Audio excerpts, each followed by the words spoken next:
नाविश को जब हम आपसे एक सवाल लेके आए थे तो उस वक्त बात आप तक आवाज नहीं पहुंच रही थी। स्वार से अनुप्रिया पटेल की पार्टी के विधायक है शफीक अहमद। हाँ, अनुप्रिया चाहती थी कि एक सीट और मिले, हालांकि तारिक खान ने उसमें थोड़ा सा पॉलिटिकल ट्विस्ट खेलने की कोशिश की कि मुस्लिम कैंडिडेट अनुप्रिया का हटा नहीं मुस्लिम हिंदू बाद में, उन्होंने कहा आपको सीट एक सीट अभी और नहीं देंगे। मसला ये है नावेश को, अनुप्रिया पटेल एक सीट और मांग रही थी योगी मंत्रिमंडल में। हेलो भाई नावेद जी, आवाज जा रही है? अरे भाई बार बार खैर, प्रशांत पटेल जी, क्या स्थानीय क्षत्रप, चाहे वो गुड्डू जमाली हो, चाहे दारा सिंह चौहान हो, चाहे ओम प्रकाश राजभर हो, जी इस तरह के जो लोग हैं, इनकी एक चुनाव में अपनी भूमिका होती है और उसी भूमिका का प्रभाव होता है कि जब कोई भी चुनाव आता है तो ये अचानक से महत्वपूर्ण हो जाते हैं? प्रशांत जी। जी अमिताभ जी, देखिए ये मैं कहूँगा लोकतंत्र की खूबसूरती है और ये सबका अपना अपना विश्लेषण हो सकता है कि किसी के लिए अच्छे हो सकते हैं, किसी के लिए बुरे हो सकते हैं। अगर भारतीय हमारा संविधान और रिप्रेजेंटेशन ऑफ पीपुल को अपनी पॉलिटिकल पार्टी बनाने, चलाने, चुनाव लड़ने की स्वतंत्रता देता है, तो उसमें सब लोग अपने कोई भी अगर क्षत्रप है, किसी के पास अपना एक खास वर्ग का या जाति का या क्षेत्र का वोट बैंक है, वहां पर प्रभाव रखते हैं, तो लोग पॉलिटिकल पार्टी बनाते हैं, उनका अपने उस क्षेत्र में प्रभाव भी रखते हैं। और एक मैं विशेष बात भी कह दूं कि हम 2022 के चुनाव में भी हम राजभर जी को चाहते थे कि हमारे साथ रहें। कुछ कारण हुए कि नहीं रह पाए। हम कभी नहीं चाहते थे कि हमसे अलग चुनाव लड़ें, क्योंकि हम उनका महत्व जानते थे। बाकी लोग, अब लोग कह सकते हैं कि अंगूर खट्टे हैं, जब तक साथ थे उनके साथ बहुत अच्छी बात थी। अब भले उनके बारे में उनका कद हल्का करने का प्रयास करें, लेकिन जब हम 17 के चुनाव में 325 सीटें जीते, तो उसमें विशेष योगदान अब्दल और राजभर जी का भी था। राजभर जी अलग हो गए, कुछ सीटें भी हमारी कम हुई और समाजवादी पार्टी की 47 से 111 सीटें चली गई। तो हमें पता है कि जो क्षेत्रीय दल हैं उनका एक अपना महत्व है। ठीक है, हमारी पार्टी की विचारधारा है, ठीक है, सिद्धांत हैं, लेकिन हमें चलना जनता के आधार पे होगा।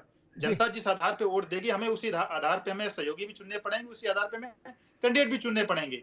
कई बार लोग आरोप लगाते हैं कि जाति के आधार पर टिकट देते हैं, लेकिन प्रश्न तो जनता से भी पूछा जाना चाहिए। अगर जनता जिस आधार पर टिकट दे रही है, जनता अगर किसी नेता को पसंद कर रही है, अगर कुछ जिलों में राजभर जी का प्रभाव है, जनता राजभर जी के नाम पे वोट देती है, भले वो कुछ बोलें, तो उनका तो वहां पर महत्व है ना। लोकतंत्र में तो जनता जनार्दन है। हम खाली सैद्धांतिक रूप से बड़ी बड़ी बातें करते रहें, अगर जनता वोट ना दे तो उस चीज का क्या मतलब हो जाए, जिस प्रकार समाजवादी पार्टी कहती है। तो मैं जनता की माइंडसेट को हमें समझते हैं, उनकी क्या मानसिकता है। अगर वहां पे किसी क्षेत्रीय दल का किसी का प्रभाव है, तब उसको हमें साथ लेने में हमें कोई कहीं कोई गुरेज नहीं है। चाहे उत्तर प्रदेश हो, चाहे तमिलनाडु, चाहे केरला हो, वहां भी हमने कई छोटे छोटे दलों से, सहयोगियों से गठबंधन किया है। और आगे भी जहां पर लगे कोई ऐसी पॉलिटिकल पार्टी जिसका इंपॉर्टेंस है, उस चाहे किसी जिले में भी इंपॉर्टेंस है, अगर हमारी एक सीट भी वहां पर निकल सकती है, तो हमें उनसे गठबंधन करने में कोई गुरेज नहीं। हम लोग प्योर पॉलिटिक्स करते हैं। हाँ ठीक बात है, बड़ी प्रैक्टिकल अप्रोच है भाई। राजनीति में चुनाव लड़ने आए हैं तो तारिक खान, आप 22 के असेंबली इलेक्शंस के रिजल्ट का पूर्वांचल में जो आपका ग्राफ रहा, गाजीपुर हो, आजमगढ़ हो, आप जिले की जिला जीत गए, उसमें आप अब राजभर को क्रेडिट क्यों नहीं देना चाहते? अब आप कहते हो कि राजभर की क्या हैसियत है, वो तो घोसी में हमने उनको पटक दिया, 22 में जो कुछ हमारी सीटें आई वो हमारे पराक्रम से आई। नहीं, राजभर एक चुनाव जी, मैं राजनीति को बड़ी प्रैक्टिकली देखता हूं। मैं पार्टी मतलब बहुत ज्यादा ऐसे नहीं देखता, मेरा सोचने का तरीका ही अलग है। राजभर एक चुनाव अकेले लड़ ले, मेरी बैसाखी ना लेना बीजेपी की बैसाखी में, ठीक, अकेले लड़ ले, हैसियत पता चल जाएगी राजनीति, उसके बाद सलाम कर लूंगा यहीं पर कि है। देखिए, खुद के बल पर चुनाव लड़कर अगर एक चुनाव से उनके 7-8 विधायक जीते, एक चुनाव, वो बीजेपी के अगेंस्ट जनता ने वोट दिया है, बीजेपी के लिए वोट नहीं दिया। और आप कह रहे हैं घोसी छोड़ दो, मैं घोसी छोड़ देता हूं। 7-8 जनी भाग के गए हैं, इनका टेस्ट करा लीजिए, बाई इलेक्शन करा लीजिए, दूध का दूध पानी का पानी हो जाएगा। क्यों नहीं इस्तीफा दे देते? मैं तो तारीफ करूंगा प्रसाद मौर्य की, वो सीट, वो पार्टी छोड़े, आपकी सीट वापस कर, जयंत चौधरी नहीं वापस की, उनको भी वापस कर देनी चाहिए। बीजेपी से कहते कि राज्यसभा सीट नड्डा की खाली हो गई है, नड्डा वाली सीट पे जयंत को भेज दे, राज्यसभा सीट छोड़ दे। स्वाभिमान भी तो कुछ है, वैसे राजनीति में कहाँ का स्वाभिमान, लेकिन फिर भी कह रहा हूं। तो मैं आदर और सम्मान करूंगा, लेकिन एक टेस्ट दे दे, राजभर अकेले चुनाव लड़कर नहीं, उसके अलावा बगैर उनके और मेरे शून्य है, शून्य। अब किसी के साथ गबड़ कर दो चार गड़बड़ियां खा ले जाते हैं हर बार, इधर से उधर, बहुत दिन नहीं चलेगा, बहुत दिन नहीं चलेगा। ये नहीं, तारिक खान, मैं 1 मिनट के लिए आपको रोकूंगा। ये थीसिस, ये थ्योरी, भाई जरा बताना नावेद जी से, अगर आवाज उन तक जा रही हो तो बताइए। आवाज आ रही है। जो बात तारिक खान कह रहे हैं वो बात बहुत प्रामाणिक इसलिए नहीं, राजनीति के धरातल पर उत्तर प्रदेश से लगा है बिहार। रामविलास पासवान कहा करते थे, चिराग पासवान के पिताजी, कि हम नावेद जी को, कि हम जामन है, दही जमाना है तो कूड़ा भर दही जमाना है अगर इतना, लेकिन 1 ही चम्मच दही पड़ेगा उसमें, दूध में, लेकिन उसके बिना जमेगा नहीं। क्या 1 रात नहीं 3 रात रखे रहो। कई लोग ऐसे हैं, उपेंद्र कुशवाहा वहां एक फैक्टर है, जैसा फैक्टर उत्तर प्रदेश में मैं राजभर को मानता हूं। नावेद को ये तर्क नहीं चल सकता कि ना हो सकता एलजेपी अकेले लड़ी रामविलास की पार्टी तो नहीं जीतेगी, लेकिन जिसके साथ अलाइन हो जाएगी उसको वोट जितवा देगी, काफी सीटें जितवा देगी और खुद भी 5-6 सीट जीत लेती है। नावेद को जी बिल्कुल बिल्कुल सही कहा, और यही समीकरण चल भी रहा है देश में भी, उत्तर प्रदेश में भी, और इसीलिए ये गठबंधनों का दौर चल रहा है। और भारतीय जनता पार्टी क्योंकि सबसे मजबूत पार्टी है, अकेले बूते पर वो सरकार चला रही है, गठबंधन होने के बाद भी उसकी मेजोरिटी है खाली भारतीय जनता पार्टी की, इसलिए छोटे छोटे जातियों के अलग अलग दल जो है उसके साथ जुड़ना चाहते हैं और उसके साथ में सत्ता में रहना चाहते हैं। अनुप्रिया पटेल जी का आपने जिक्र किया, उनका अपना एक जो भी दल है वो एक जाति पर आधारित है, और कहीं ना कहीं उन्होंने अपना शक्ति प्रदर्शन किया, उनका जनाधार है, और उनका भारतीय जनता पार्टी के साथ एक बहुत अच्छा रिश्ता चल रहा है, जिसमें इस तरह की डिस्प्यूट, इस तरह की कोई बातें कम आती है, ना के बराबर आती हैं। लेकिन अनुप्रिया जी कहीं ना कहीं निगोशिएशन करती रहती हैं, हाईकमान से मिलती रहती हैं, और ज्यादा से ज्यादा कोशिश करती है कि उनको उनका हक मिलता रहे, उनका जितना उनको वोट मिलता है उससे ज्यादा सीटें भी मिलते रहे या उसके बराबर मिलते रहे। तो मुझे लगता है कि आप बिल्कुल बात सही कह रहे हैं, उनकी मुलाकात हुई हाईकमान से और उन्होंने कुछ थोड़ी सी अपनी रिक्वायरमेंट बताई है, लेकिन कोई जरूरी नहीं है कि भारतीय जनता पार्टी मान जाए। भारतीय जनता पार्टी जहां तक इस बात का सवाल है कि वो अपने घटक दलों की उतनी ही बातें मानती है जितनी जायज होती हैं। ऊपर राजभर जी का मामला अभी आपने देखा कितने दिनों से चल रहा था, ये कहा जा रहा था कि राजभर जो है वो केंद्र से, दिल्ली से तय कर लेते हैं, और यहाँ योगी जी उनको इतना नहीं पसंद करते हैं या योगी जी को ये अच्छा नहीं लगता है अनुशासनहीनता। तो बीच का रास्ता भारतीय जनता पार्टी ने अपनाया, ना उत्तर प्रदेश की और ना दिल्ली की। उन्होंने कहा कि ठीक है मंत्री बनाया भी जाएगा, लेकिन तुम्हारे जल्दबाजी में नहीं बनाया जाएगा, तुम्हारे कहने से नहीं बनाया जाएगा, हम अपने हिसाब से तुम्हें मंत्री बनाएंगे। मना भी दिया गया, केंद्र की भी बात हो गई, और योगी जी ने जो आदेश किया था कि हम अपने हिसाब से बनाएंगे, तो उन्होंने अपने हिसाब से बना डाला जब आचार संहिता लगने वाली है। जी, रविंद्र पटेल भी जुड़ गए हैं, प्रदेश अध्यक्ष हैं युवा राष्ट्रीय लोकदल के। रविंद्र पटेल जी का स्वागत है। एक बात मैं नावेद शुको की बात पर कह के फिर रविंद्र पटेल के पास चलूंगा। मेरी अपनी समझ ये कहती है, होगा क्या भाजपा के अंदर क्या होगा वो प्रशांत पटेल ज्यादा जाने, मैं तो आउटसाइडर जर्नलिस्ट के नाते जो देख पा रहा हूं, ये टोन और टेक्सचर नावेद दोनों राजभर को बदलना होगा। आज बदले, कल बदले, परसों बदले, बदलना होगा। लिख लीजिए मेरी बात कि मैं दिल्ली से तय करा के चला, क्या दिल्ली और लखनऊ का भाजपा में क्या रिश्ता है वो विषय अलग का है, लेकिन राजभर उस पर कमेंट करने के कमेंटेटर की स्थिति में नहीं आ सकते ना। राजभर को जो लंबे समय तक वेटिंग पीरियड में रहना पड़ा, उसके पीछे उनका वाणी संयम ना होना भी था कारण, है ना। रविंद्र पटेल तो अभी जुड़े, वाणी संयम से क्या लाभ मिलता है ये रविंद्र पटेल की पार्टी से ज्यादा कौन समझ सकता है। जयंत चौधरी मौन रहे तो सबसे ज्यादा पाए, सबसे जल्दी पाए। 15 दिन में सब खेला हो गया क्या, ना एएनआई को बाइट देनी पड़ी, ना इंटरव्यू देना पड़ा, कहीं ना चिल्लाना पड़ा। राजभर को ये सुधार करना होगा। आज भी वो मैं देख रहे थे, कहीं वाइट दे रहे थे कि मैं दिल्ली से तय करा के चला हूं सब। ये तो चीजें फिर लोकसभा का चुनाव है, इसलिए। खैर, रविंद्र पटेल साहब। जी सर, नमस्कार। नमस्कार भैया। आप तो चुपचाप होता ना कि कंबल ओढ़ के घी पीना, बाकी रात भर को देखो गला की नसें तन गई, चिल्लाते चिल्लाते कि बनाओ बनाओ बनाओ है, और भाजपा वाले चद्दर ओढ़ के सो रहे थे। आपके चुपचाप 2 सीटें लोकसभा हो गई, उम्मीदवार घोषित हो गए सांगमानो चौहान, एक विधान परिषद मिल गई। विधान परिषद अभी किसी के क्लियर नहीं हुई। आशीष पटेल के लिए भी अभी नहीं हुआ कि भाई चलो पर्चा भर दो ना। अब वो भी हो गई परसों ही, और मंत्री भी हो गया चुप से। नहीं, क्या इसमें आपका जो शांति व्यवस्था बनाए रखने वाला एटीट्यूड था, यही लग रहा है ज्यादा काम कर गया?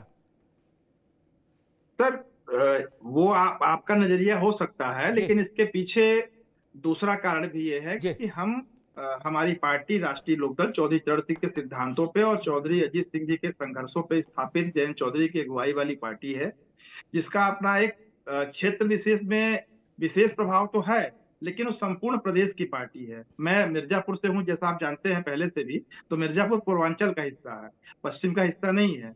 और मेरे नाना स्वर्गीय यदुनाथ सिंह जी 4 बार विधायक रहे, प्रदेश अध्यक्ष रहे, तो वो भी मिर्जापुर के थे, पश्चिम के नहीं थे। तो राष्ट्रीय लोकदल की तुलना किसी घटक दल से करना मैं समझता हूँ उचित नहीं है, सभी साथी हैं, लेकिन राष्ट्रीय लोकदल का एक व्यापक जनाधार है और एक अपना असर है। और जो भी गठबंधन में मिलता है, जैसा कि हमारे नेता जयंत चौधरी जी कहते हैं कि हम 80 की 80 सीटों पे चुनाव लड़ रहे हैं और 80 की 80 सीटों को पूरा करेंगे, 400 पार का संकल्प पूरा करेंगे, तो उस संकल्प के साथ हम प्रतिबद्ध हैं और हम काम कर रहे हैं। निश्चित तौर पे हमारे नेता बहुत संजीदा और शालीन है, इस पे कोई दो राय नहीं है।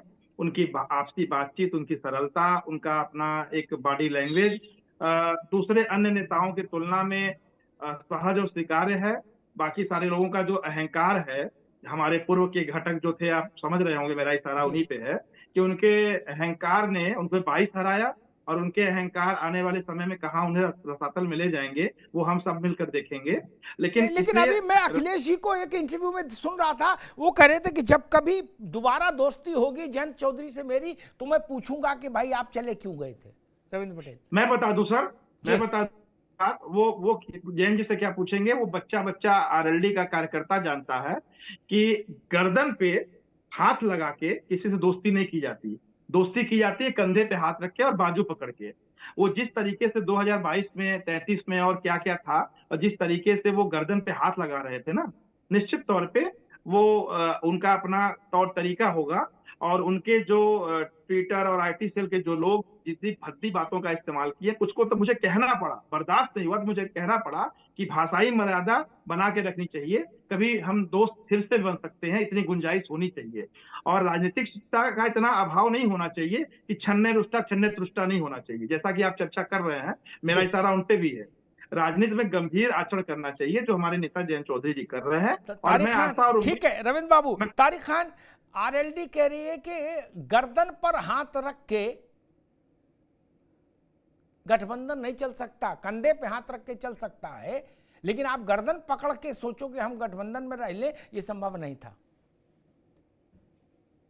गर्दन पकड़ कर किसी को राज्यसभा नहीं भेजा जाता है। राज्यसभा पीछे से हाथ लगाकर भेजा जाता है या हाथ पकड़ कर चला जाता है। और गठबंधन के साथी हाथ पकड़ कर चलते, किसी के कंधे पे हाथ रखना या गर्दन पे हाथ रखना नहीं। सर मैं जवाब देना चाहूंगा। आएंगे पहले उनकी बात आ जाए। हाँ। अभी दीजिएगा। तो अब मैं ये कह रहा हूं कि इनको तमाम शिकायतें थी। जयंत चौधरी का अलायंस हुआ हमारी पार्टी से, दोनों की फोटो आई साथ, तभी कह देते भैया कोई दिक्कत है, तब कुछ नहीं बोले। जब ये लग गया कि छोटी पार्टी है और जनाधार बचाने के लिए आपने हमेशा कहा कि सत्ता के पास रहना पड़ेगा, समझ गए सिर्फ यही वजह है। पार्टी बचानी है तो सत्ता के पास रहना पड़ेगा और चौधरी चरण सिंह के सिद्धांतों से भी कंप्रोमाइज करना पड़ेगा। अगर आप एक बात मनवा कर वहां गए होते कि एमएसपी पे कानून बना लो, तो आपका जाना जस्टिफाइड। ऐसा ही ओपी राजभर 17 जातियों का समायोजन करा के गए होते, तब भी जाना जस्टिफाइड था। आप अपनी मांगों को मनवा अरे भाई, पहले ओपी राजभर का समायोजन हुआ है, उसके बाद जाति देखेंगे।